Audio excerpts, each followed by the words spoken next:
Sabong cake muna tayo for today's video. Mga mi, tara na G!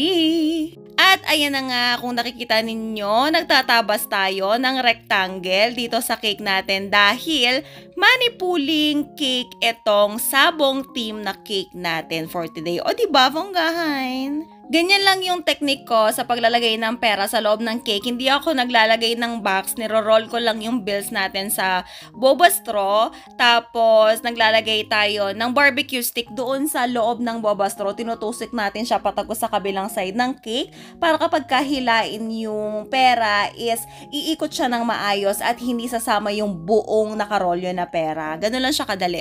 6x4 yung size ng cake natin. Yan yung pinakamaliit na size ng cake ko na inaalaw ko para sa money pooling. So sa 6x4, pwede nang magkasya ang 10 to 15 pieces na bills. Sa 7x4 naman hanggang 20 pwede yan. 20 to 25 pwede actually. Tapos yung 8x4 natin hanggang 15 na peraso. Yan, pwede yan. Kasi nasubukan ko na yung mga yan eh. Kapag mas marami yung pera na ipapalagay, mas maganda na lakihan natin yung cake para hindi malapak yung cake at syempre para may makain pa rin yung mga customer natin. Naku mga miha, huwag kayong tatanggap ng mga money pooling cake na bento size ha, walang ganon. Naku, kapag naalaala ko yung mga nag-i-inquire sa akin nun, umiinit talaga ang ulo ko.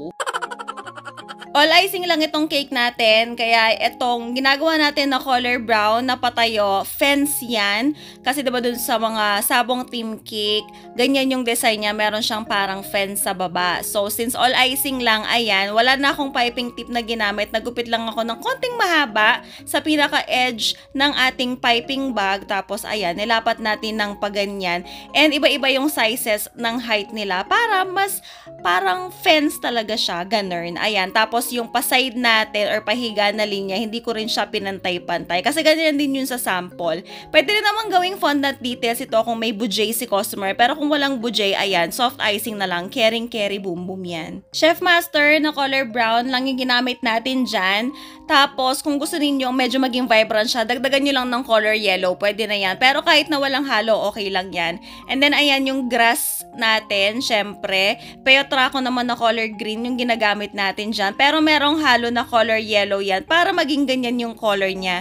Medyo cool kasi yung tone ng peyotra ko, kaya kailangan na haluan siya ng color yellow. Ayan. Tapos, kailangan din na maglagay ng design na grass sa may bandang itaas. Ito na yung printed toppers na nilagay natin. Ang request kasi ni customer, kung maaari daw sana hindi mahalata ng tatay nila na merong pera sa loob. So, ang ginawa na lang natin is yung mga printed toppers natin ay halos pare-parehas sila ng size para hindi halata na merong something sa loob, di ba? Alam niyo, natutuwa ako kapag merong mga nag-order sa akin na anak para sa mga magulang nila. Regardless yan kung money pooling man yan or hindi. Kasi 'di ba, napakadalang na lang ngayon yung yung naaalala yung mga magulang. Normally talaga yung mga magulang ang bumibili ng cake para sa mga anak. Kaya naku, mga anak, bumawi-bawi naman tayo sa mga magulang natin, ha? At ito na ang final result!